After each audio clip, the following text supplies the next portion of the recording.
we're celebrating 4 appearances at Wembley in 5 years, or 5 seasons. Yes. Renamed Prenton Park South. But the team you're playing for, it was 5 appearances in 4 seasons and 7 games. They all come very quickly though. It was the centenary, I remember, and the 2 best teams with the best form got qualification. Forest, Tottenham, Newcastle, Liverpool, everyone was there. Little old Tranmere, that was the start of it. Well, that's it, because it was the season after we nearly got relegated. It was your season, first season back at the club, Johnny King's first season in charge. Don't know whether anybody had any dreams. The club had never been to Wembley before. No. And there's a tournament, 8 teams from the Premiership, 4 from the First Division, or well, it would have been League 1, League 2, League 3, and 2 from League 4, which was us and Wolves. I mean, you didn't really even celebrate that. No, all we were thinking of was, hey, get the middle of the table or get promotion, that's all. Johnny King brought some good players in. We went to Wembley, we had nothing to lose, it was a fantastic occasion.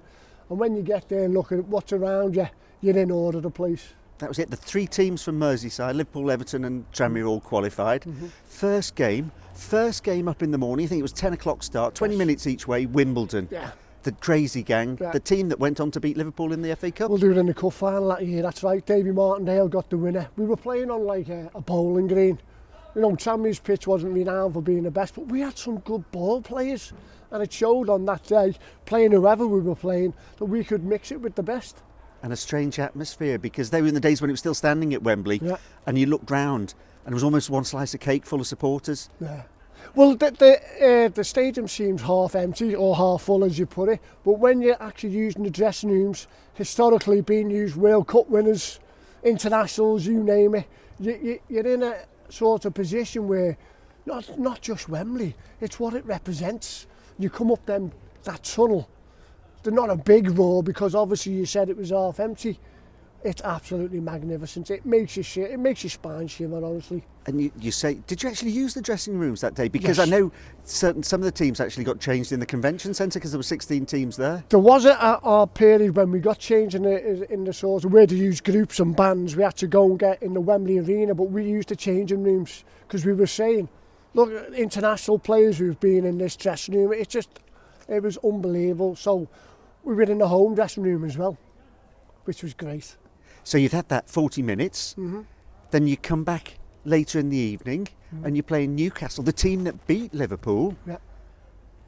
It's ironic that when Liverpool got beat by Newcastle, we actually took over their hotel rooms because they were in the hotels we were, and we thought we'd be going home after the first game. We took over Liverpool's and ended up playing, was it Newcastle next? Newcastle in the evening, and you were probably marking a Brazilian, Mirandinha. Yeah, I think I did, yeah.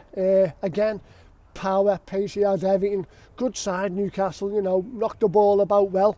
Again, we had players who could play well, you know. We had a bit of pace up front. We had sort of Johnny Morrissey on the wing, Jimmy Harvey in midfield with Davy Martin. Real good ball players, and when we got it down, we could play. And it showed, I think it ended up 2-0, was it?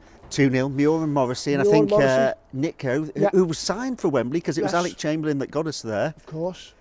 He saved the penalty as well, if I'm not mistaken. He saved the penalty, Nico, yeah. And ball by me, ironically, and he missed it. We went on to win 2-0, and then there was another, First Division team then that we had to play, Notts Forest. And you took that was the Sunday morning, so there were fans who presumably thought it was going to be a day out. I think the club had actually organised a dinner for you that night that had been cancelled. They had, and it must have cost the supporters quite a few bit of shellacking, like, because they were expected to go home. We were, and we just kept either drawing and winning on pens or just winning in the game, and it sort of kickstarts you sort of what you can do if you set your mind to it. So the semi-final, Sunday morning, there was extra, because you played virtually a full game, 2 games of 20 minutes each way. Come the semi-finals, I think it was 30 minutes each way. You played well, started well, then got a little bit tired. Well, the team that we played against, Notts Forest, had to do the same, you know. I think I marked Nigel Clough that game, and I think that went to penalties. Again, we played well. They were a very good team, matched them, you know, stride for stride, and unfortunately we lost on penalties. Yeah, I think we always scored 2, but it was Franz Carr that proved the difference on the day. And I think it was a sudden death penalty as well. So it wasn't sort of 5 out of 5. It was one penalty and you were out of it. Yeah, that was it, sudden death, but came home. And after that, the headlines in the Daily Post on the Monday, because all three teams had qualified, and the headlines in all the papers, it was Tranmere. And pictures of Johnny King, we've created a monster.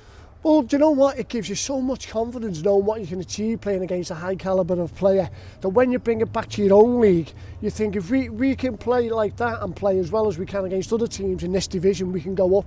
And it's momentum. It really did drive us on. Was that the difference? Was that really the bit that started the trip to the moon, that gave you the confidence to go on for the promotion the following season, and then the playoffs and Wembley again the season after? Well, don't forget we were in the form team, A, to get to Wembley, B, what we achieved at Wembley, and C, the players we signed and also the way we were playing. So it was a sort of communicative everything was together. Johnny King knew his players. We were playing for each other. We had so much desire to win. It was unbelievable. Great set of characters in the dressing room, and I think that goes a hell of a long way. So we get promotion the following season. Yeah. Season after that, another storming season. Yeah. Qualified for Wembley twice, but you didn't actually play in either of those games. Unfortunately, I was suspended for two, and one was the Bristol Rovers win in the Leyland Daff, and a week later was Notts County, and they got promoted. And then that was the end of the season. But we ended up with a cup and haven't played at Wembley, 3 or 4 times. So in that context, though, it must have galvanised you, because the following season was another season where we got promotion, ended up at Wembley, but played with so much more confidence, I think. Yeah, I mean, we were playing against teams, Birmingham the week on the Saturday or the Sunday. We got beaten in the Leyland Daff. And then a week later, we were playing Bolton, who were the favourites to go up, to be fair. They had a real good team. Again, we'd been on the pitch. We knew what it was like. We thought it didn't get us tired because we thought, well, this pitch ain't as big as ours. It's not like yards and yards bigger. I think that's what's in your mind sometimes at Wembley. You're in all of the stadium, all of the sorts of supporters, but when you're actually on the pitch, you're just playing on a pitch which is a couple of yards bigger, which didn't make much difference to us. And we matched 90 minutes. Bolton 0-0, went to extra time.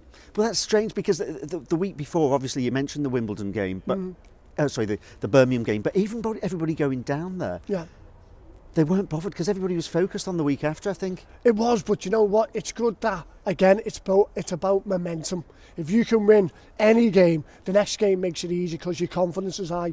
We were sort of so disappointed losing the Leyland Daff Cup. Obviously, you want to make up for it, and I think that's what drove us on. And you mentioned that as a player, even being the underdogs against Bolton, to a certain extent, Rovers will be the underdogs against Sunderland when they play them. Yeah. But you shouldn't read anything into being underdogs, certainly with the way they're playing at the moment. No, I mean, Sunderland have got the money, they've got the status, they've got fantastic supporters. But in a one-off game, 9 or 8 times out of 10 they should beat us. But this is a one-off game at Wembley, and everyone will be focused on that. And Rovers have knocked out lots of teams from higher divisions. Yeah. You look at the experience in the squad and the players. Is it easier to play against the team from a higher division on that basis, A, being underdogs, but B, do they give you more time? Well, they give you more time, but they're better quality, so they can hear you. You know, any mistakes you make, the ball normally ends up in the back of the net. But, you know, we have got players who have played at a high standard in our team at the moment, and they're playing really well. And we really have got it between our teeth at the moment. We're high in the league. We could possibly go top today, you know, if the results go right. And what an amazing achievement it would be to win against Sunderland, who are a powerful team. On that note, you're sounding confident. Oh, I am.